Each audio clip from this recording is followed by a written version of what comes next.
Welcome to PUC first year students. Today let us study the chapter number 5, Measures of Central Tendency. Students, already we have known and understood about the meaning of median, mode and arithmetic mean and merits and demerits of all the arithmetic mean, median, mode. And parts of quartiles are the partition values, median, deciles, percentiles, quartiles, and how many types data divides. Already we have studied.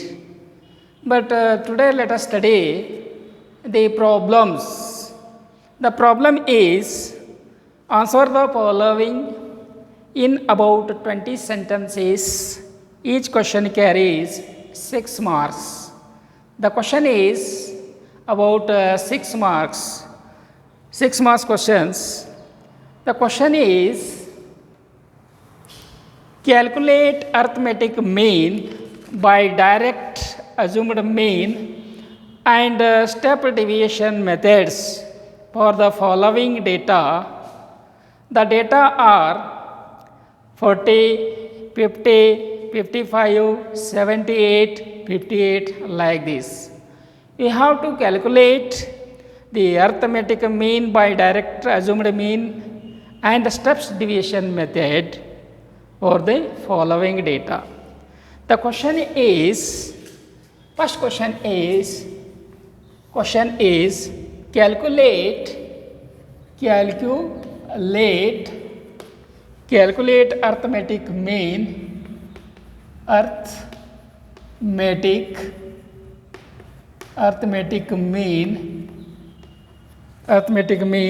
by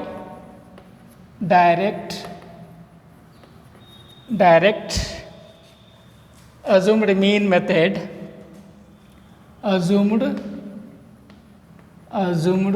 mean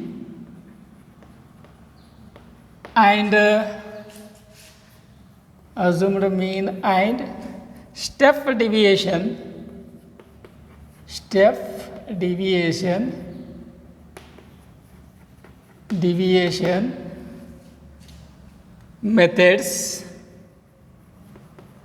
methods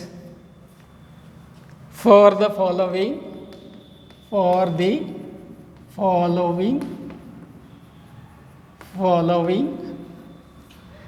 data. The data are 40, 50, 55, 78, 58. The question is calculate arithmetic mean by direct assumed mean and step deviation methods for the following data 40, 50, 55, 48, 78, 58.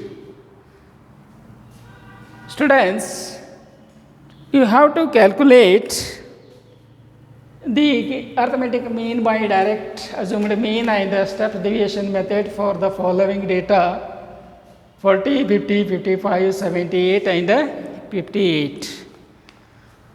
And you have to solve this problem with the help of a formula. Already you have know the formula about arithmetic mean, median, mode. You have to use the formula to solve this problem. First of all, what you have to do for a solution, you have to keep the formula or chart. You draw like this. First of all, you have to draw like this chart.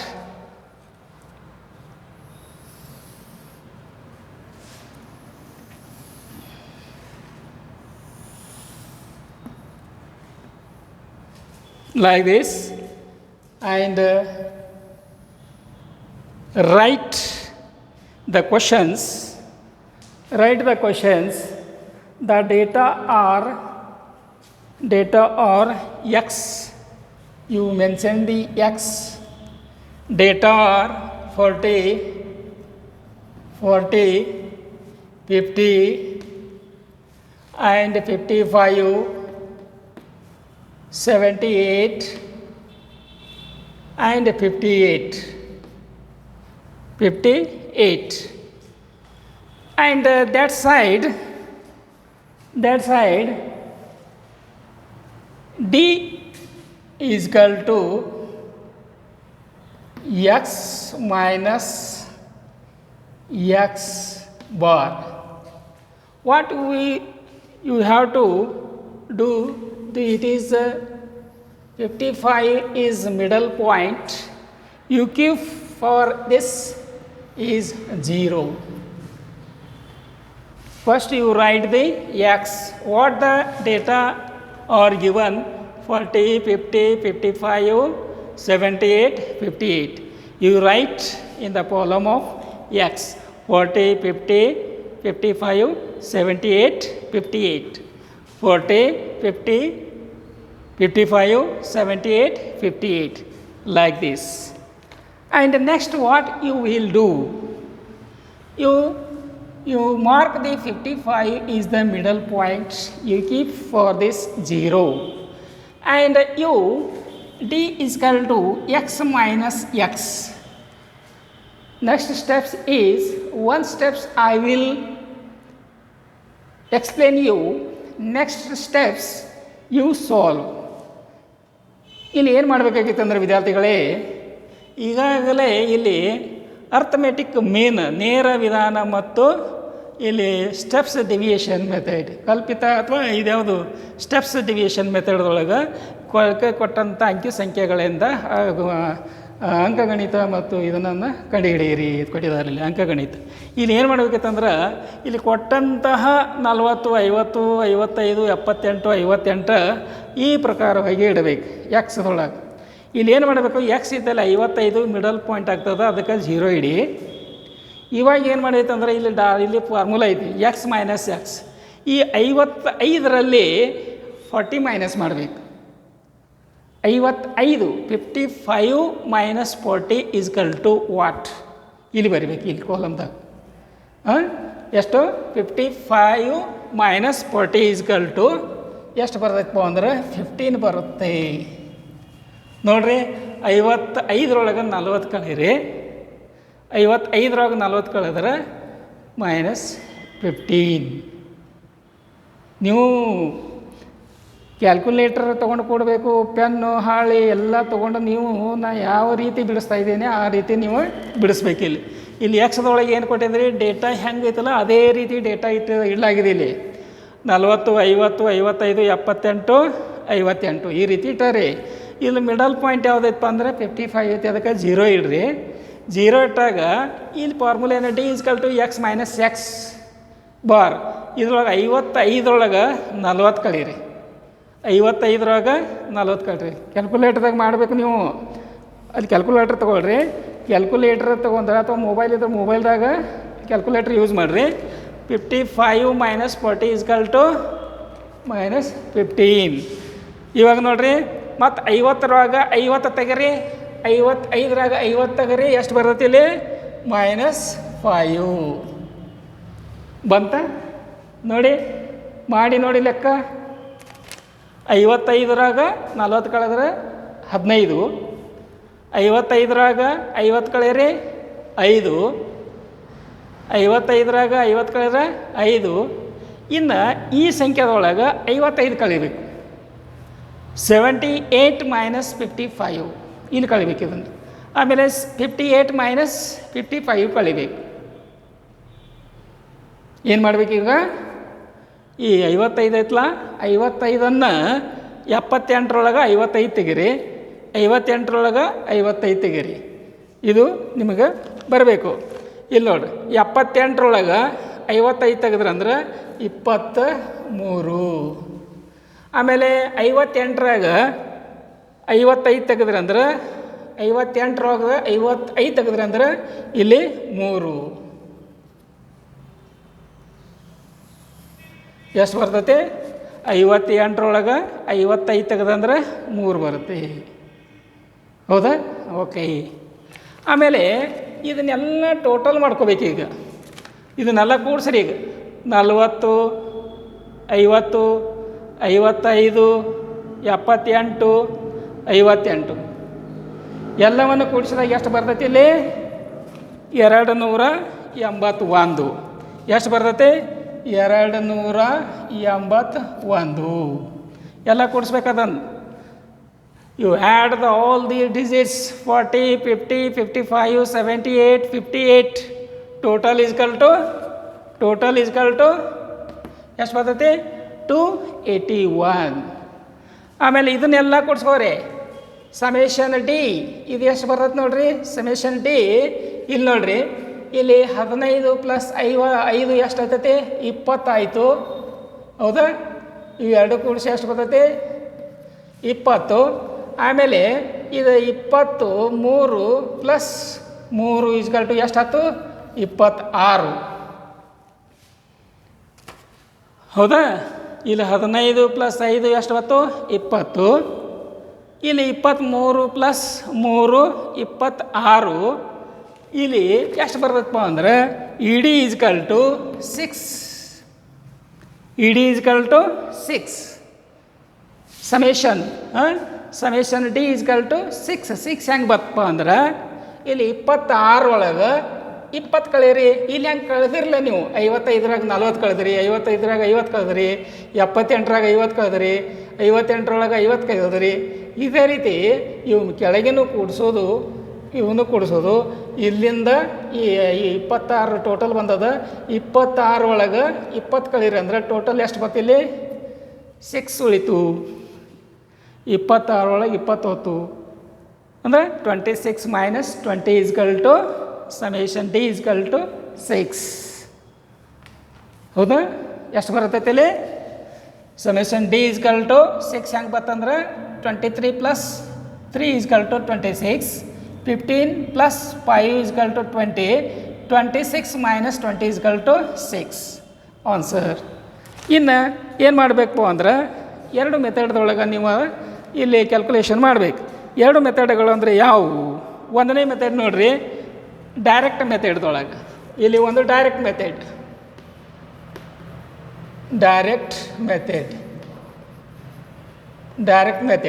ಅಲ್ಲಿ ಹೆಂಗತ್ತಂದ್ರೆ formula ಹಾಕಬೇಕು. x bar = summation x ಅಥವಾ x bar = summation x upon n. Formula ಇದು direct ಮೆಥಡ್ದೊಳಗೆ. x bar = summation x upon n. ಇದು ಸರಾಸರಿ ಅಂಕಗಣಿತದ ಸೂತ್ರ. ಇದು x bar = summation x upon n. Arithmetic mean is x bar means it is arithmetic mean = summation x upon n. ಈಗ ನೋಡ್ರಿ, total x = ಎಷ್ಟು ಬಂದೈತಿ? 281 ಡಿವೈಡೆಡ್ ಬೈ ಸಂಖ್ಯೆ ಎಷ್ಟು ಅದಾವಿಲ್ಲಿ?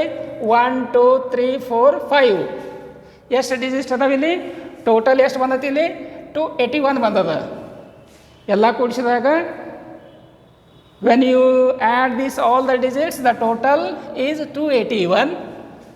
Summation x bar = summation x ಎಷ್ಟೈತಪ್ಪ ಅಂದ್ರೆ 281 ಅದ. ಎಲ್ಲ ಕೂಡಿಸಿದಾಗ 281 ಬಂದಿದೆ. 281 ಇಡ್ರಿ. x = 281. ಇದು ಸಮೇಷನ್ x ಅಂದ್ರೆ 281 ಡಿವೈಡ್ ಬೈ n ಅಂದ್ರೆ ಏನು? ನಂಬರ್ ಎಷ್ಟು ಸಂಖ್ಯೆ ಅದ ನೋಡ್ರಿ ಇಲ್ಲಿ? 1 2 3 4 5. ಎಷ್ಟು ಬರ್ತೈತಿ? 5. ಈಗ ಇದನ್ನು ಹೊಡ್ರಿ ಇದಕ್ಕೆ 5 ಡಿವೈಡೆಡ್ ಬೈ 281 = 56.2.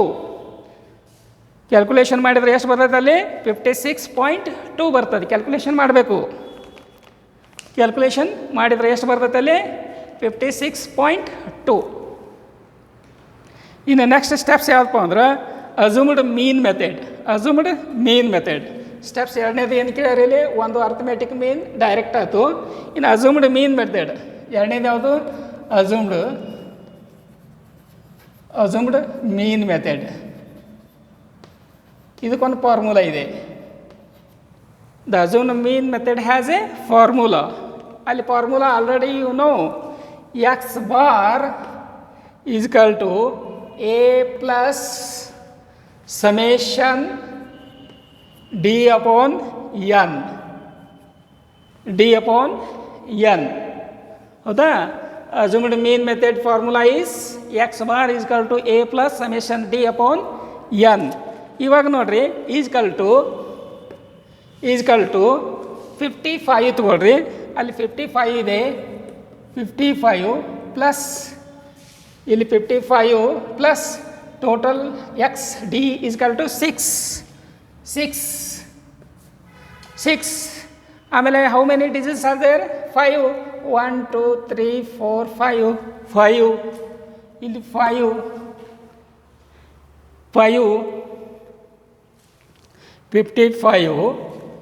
55 ಇದು ನೋಡ್ರಿ, ಇದನ್ನು ಇಲ್ಲಿ ತಗೋದ್ರಿ. 55 ಬಂತ, 55 ಪ್ಲಸ್ 6 ಎಲ್ಲಿದು ಬಂತು? ಇಲ್ಲಿದು ಬರ್ತಿದ 6 ಹೌದಾ, 6. ಆಮೇಲೆ ನಂಬರ್ ಆಫ್ 5 ಎಲ್ಲಿ ಬರ್ತೈತಿ? 1 2 3 4 5 ಇದು ಇಲ್ಲಿ ಬರ್ತೈತಿ. ಹಿಂಗೆ 5 55 plus 6 divided by 5 is equals to, ಇಲ್ಲಿ ಹೆಂಗೆ ಮಾಡಬೇಕು? ಡಿ ಈಸ್ ಈಕ್ವಲ್ಸ್ ಟು 55ಕ್ಕೆ 55 ಇಡ್ರಿ, 55 ಪ್ಲಸ್ ಇಲ್ಲಿ ನೋಡ್ರಿ ಇದು ಕಟ್ತಾ ಹೊಡ್ರಿ 6 divided by 5. 6 divided by 5 is equal to 1.2. 1.2. How to 1.2? 5 ones ಆಮೇಲೆ 5 2s 1.2 is equal to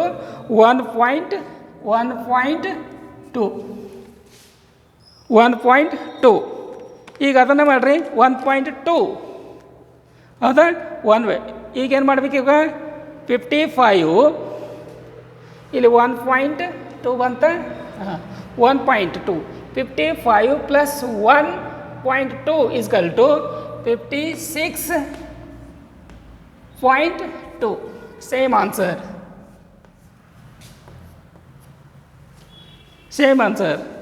In the method of direct method, the arithmetic mean is 56.2 and assumed mean method dalli 56.2.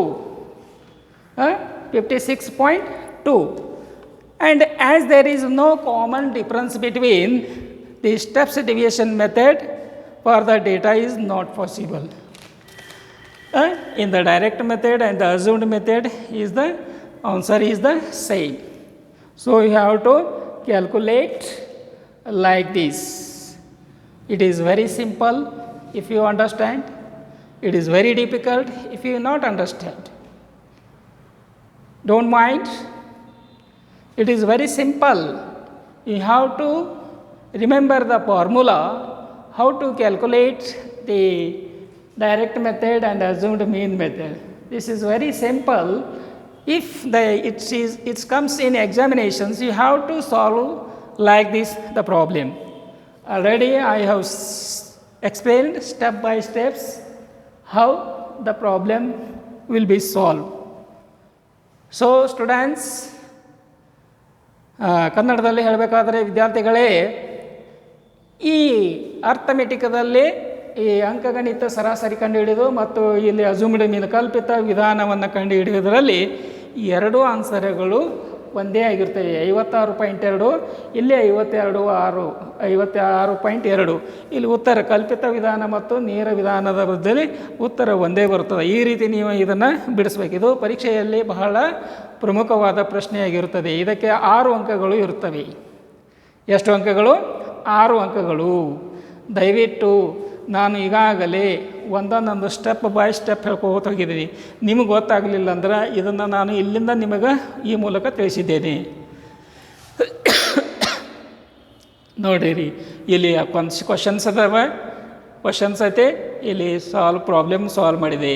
ಇಲ್ಲಿ direct method ಮತ್ತು assumed ಮೀನ್ ಕಲ್ಪಿತ ವಿಧಾನ ಮತ್ತು ನೇರ ವಿಧಾನ. ಇದಕ್ಕೆ ಕನ್ನಡದಲ್ಲಿ ಇದಕ್ಕೇನದು ಕರೀತಾರೋ ನೇರ ವಿಧಾನ, ಇದು ಕಲ್ಪಿತ ವಿಧಾನ.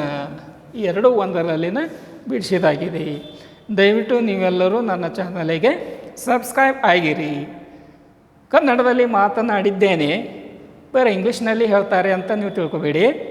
ಇಂಗ್ಲೀಷ್ ಮೀಡಿಯಮ್ ವಿದ್ಯಾರ್ಥಿಗಳಿಗೆ ಇಂಗ್ಲೀಷ್ನೇ ಹೇಳಬೇಕಾಗತ್ತೆ, ಕನ್ನಡ ಮೀಡಿಯಮದಲ್ಲಿ ಕನ್ನಡವೇ ಹೇಳಬೇಕಾಗುತ್ತೆ.